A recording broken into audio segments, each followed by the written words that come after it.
Life teaches us that not everyone who smiles at us has good intentions. There are those who approach us with sweet words, kind gestures, and promises of friendship. But behind that mask they hide envy, malice, and the desire to see us fail.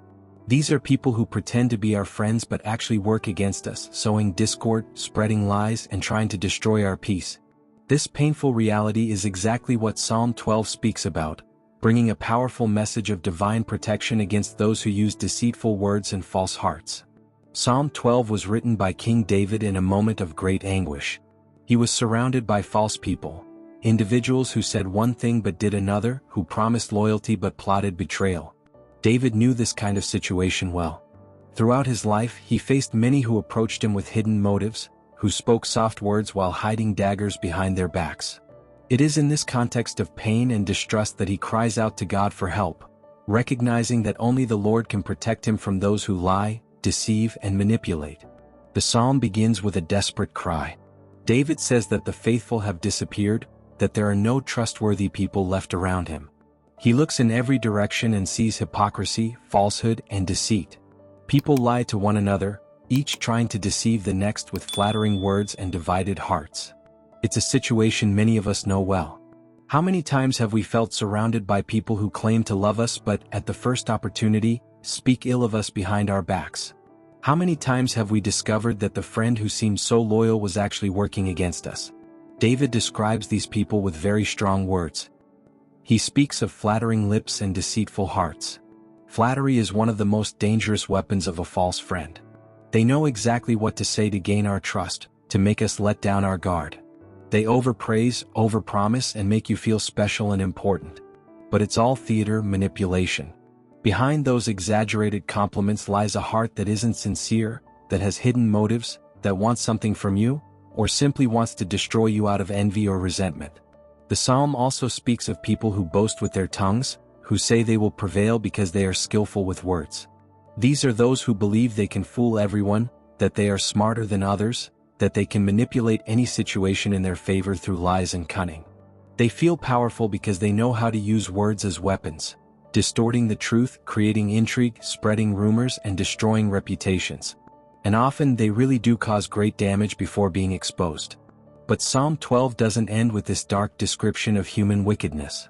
It brings a message of hope and divine protection. God hears the cry of the oppressed, those harmed by false people. The Lord says He will rise up, that He will intervene, that He will protect those who are victims of lies and manipulation. The words of God are pure, like silver refined 7 times in the fire. While the words of false friends are filthy, deceitful, and full of poison, the words of God are true, trustworthy, and life-giving. This is a comforting truth. When we face the pain of discovering that someone we trusted was false, when we suffer the consequences of the lies spread about us, when we feel alone and betrayed, we can be certain that God sees us, knows us, and will protect us. The Lord is not indifferent to our suffering. He does not ignore the evil around us. He is attentive and acts at the right moment to deliver us from those who want to harm us. We live in a world where falsehood seems to be everywhere. On social media, we see people projecting perfect images of their lives while inside they are empty and unhappy. At work, we encounter colleagues who smile at us during the day but speak badly about us to the boss as soon as we turn our backs. Even within our own families, we sometimes discover relatives who envy our success and subtly work to sabotage us. And sadly, even in religious environments, we can find people who wear the mask of spirituality to hide hearts filled with judgment, gossip, and malice. The false friend is especially dangerous because they have access to our lives. We open our hearts, share our dreams, reveal our weaknesses and vulnerabilities. And when that person is false, they use all of that against us. They know our weak points and know exactly where to strike to cause the greatest possible pain. That's why the betrayal of a false friend hurts so deeply. It's not just the malice of a stranger, it's the betrayal of someone we trusted, someone who had access to our intimacy. But how can we identify a false friend before it's too late? Psalm 12 gives us some clues. First, observe their words. False friends tend to use excessive flattery. They praise you too much, especially when they want something from you. They make big promises but rarely keep them. Their words are beautiful but empty. They talk a lot about loyalty and friendship, but when you really need them, they disappear or find excuses not to help. Second, pay attention to consistency. A genuine person is the same everywhere. They don't change their opinion about you depending on who's around. The false friend, on the other hand, wears many faces. They agree with you when they're in front of you but side with your enemies when they're with them. They speak well of you to some people but badmouth you to others. There's no integrity, no coherence in their character. Third, observe their actions. Words are easy, actions reveal the truth. A true friend demonstrates friendship through concrete acts of love, support, and loyalty. They are present in difficult times, celebrate your victories without envy, defend you when you're not there, keep your secrets, and help you grow. A false friend does the opposite. They are present only when it's convenient, feel jealous of your achievements, spread your secrets, speak ill of you behind your back, and try to pull you down. Another important sign is how a person reacts to your success. A true friend celebrates your victories as if they were their own. They are genuinely happy when good things happen to you, encourage you to go further, and support your dreams. The false friend, when you succeed, becomes uncomfortable. They may pretend to be happy but you can tell it's forced. They might make subtly negative comments, minimize your accomplishments, or try to overshadow your moment with stories about themselves. The Bible is full of examples of deceit and betrayal. David himself, the author of Psalm 12, was betrayed several times by those close to him. His counselor Ahithophel, whom he deeply trusted, joined Absalom in rebellion against him. It was a devastating betrayal. David wrote about this pain in other psalms, describing how terrible it was to be hurt not by an enemy, but by a close friend, someone with whom he shared fellowship. And the greatest example of betrayal in history is, of course, Judas Iscariot. He was one of the 12 disciples of Jesus, part of the inner circle with direct access to the Master. Jesus trusted him, included him in his mission, and shared precious moments with him. But Judas, for 30 pieces of silver, betrayed Jesus with a kiss. He used a gesture of affection and respect to deliver the Savior into the hands of those who wanted to kill him. It is the ultimate symbol of falsehood, of hypocrisy that hides evil intentions behind signs of love. Yet if we look closely at these biblical stories, we'll see that in all situations of betrayal and deceit, God was present, protecting his faithful ones. David went through terrible moments of persecution and betrayal, but God always delivered and restored him. Joseph was sold by his own brothers, who pretended to mourn while hiding their betrayal, but God turned that evil into good and made Joseph prosper. Jesus was betrayed and crucified, but God raised him from the dead and gave him the name above every name. God's protection against false friends doesn't necessarily mean he will prevent deceitful people from coming near us. Sometimes God allows us to go through these painful experiences because they teach us important lessons.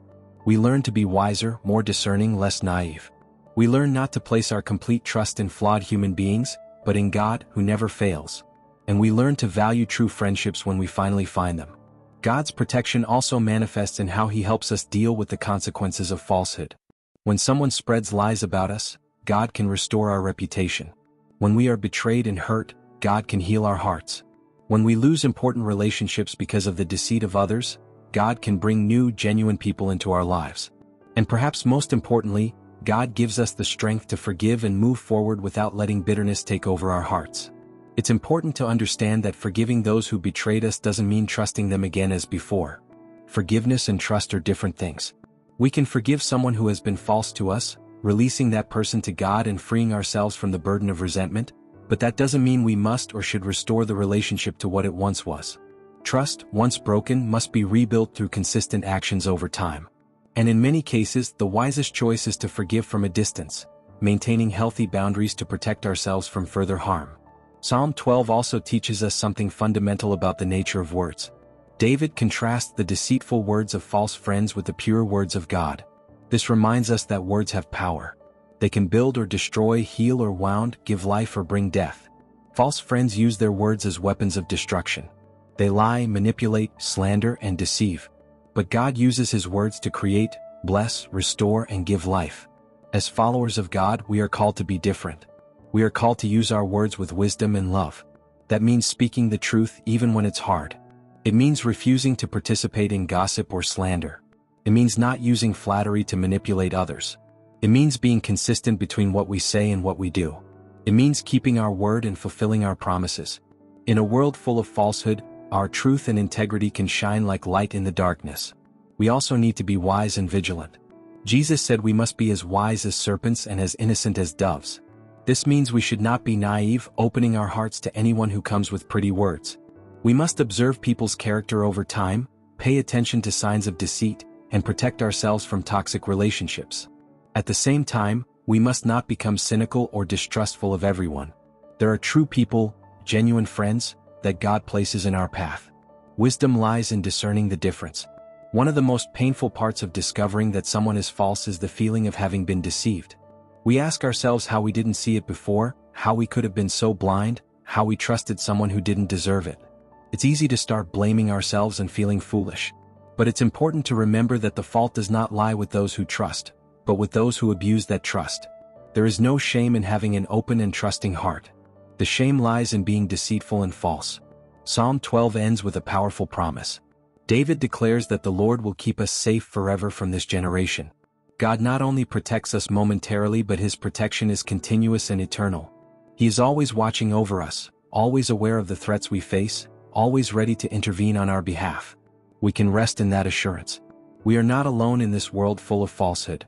We have a God who loves us, who knows us deeply, and who will never leave or forsake us. When we discover that someone has been false with us, it's natural to feel a mix of emotions: pain, anger, disappointment, confusion. All these emotions are valid and need to be processed. We shouldn't suppress our feelings or pretend we're not hurt. At the same time, we can't allow these negative emotions to dominate our lives. This is where we need to take everything to God in prayer, just as David did. We can be honest with God about our pain, we can cry out for justice, we can ask for protection and healing. God is big enough to handle even our most intense emotions. It's also important to seek support from genuine people during these difficult times. When we are hurt by a false friend, it's tempting to close our hearts and stop trusting anyone. But that only isolates us and deepens our pain. We need genuine people around us. People who truly love us, who can help us process our pain, remind us of who we are, and support us as we heal. These true people are gifts from God in our lives. Something that Psalm 12 teaches us indirectly is the importance of being true ourselves. It's easy to look at others and identify falseness, but we also need to examine our own hearts. Are we always genuine in our relationships? Do our words truly reflect what's in our hearts? Are we loyal to our friends, or do we speak badly of them when they're not around? The best way to have true friends is to be a true friend. True friendship is one of life's greatest treasures. A true friend is someone who knows everything about you and still chooses to stand by your side. It's someone who loves you not for what you can do for them, but simply for who you are. It's someone who is present in both joyful and sorrowful moments. It's someone who challenges you to be better but accepts you where you are. It's someone you can trust completely without fear of betrayal or judgment. These friends are rare and precious, and we should value and nurture those friendships with dedication. Psalm 12 invites us to deeply reflect on the nature of human relationships and on God's character. We live in a fallen world, where sin has contaminated even our closest relationships. Falseness, lies, betrayal, and deceit are realities that we all have to face at some point. But in the midst of this imperfect reality, there is hope. We have a God who is perfectly true, perfectly faithful, perfectly trustworthy. He never lies, never betrays, never disappoints. He is the friend who never fails. When we place our ultimate trust in God instead of in flawed people, we find a solid foundation for our lives. That doesn't mean we shouldn't have human relationships or that we shouldn't trust anyone. It means that our identity, our worth, and our security cannot depend on imperfect people who can let us down. We must find those things in God first, and then we can enjoy healthy human relationships without placing on them a weight they were never meant to carry. History is full of examples of people who were betrayed but, with God's help, managed to overcome and even thrive. Jacob was deceived by his father-in-law Laban multiple times, but God made him prosper despite the falseness around him. Moses faced murmuring and rebellion from the very people he was trying to set free, but God sustained him and fulfilled his purposes through him. Paul was abandoned by his companions at critical moments, but God remained with him and used his life powerfully. What all these stories teach us is that other people's falseness does not have to determine our destiny. We may be hurt, we may go through difficult times, but with God by our side, we can overcome and move forward. God has plans for us that are greater than the betrayals we have suffered. He can transform even the most painful experiences into opportunities for growth, maturity, and deeper dependence on Him. In the end, Psalm 12 is a reminder that we don't need to be afraid of the false people around us. Yes, they exist and can cause pain. Yes, we need to be wise and discerning. But we don't need to live in fear or paranoia. We have a powerful God who protects us, who sees everything that is happening, and who acts on our behalf at the right time. We can live with confidence, knowing that we are under the care of the Almighty. So, if you're going through the pain of discovering that someone you trusted was fake, know that God sees your pain. He is not indifferent to what you're going through. He is with you, wanting to comfort you, protect you, and restore you. Cry out to Him as David did in Psalm 12. Be honest about your pain. Ask for His protection. And trust that He will guard and deliver you. God's words are true and reliable, unlike the deceitful words of false friends. Rest in these promises and allow God to heal your heart.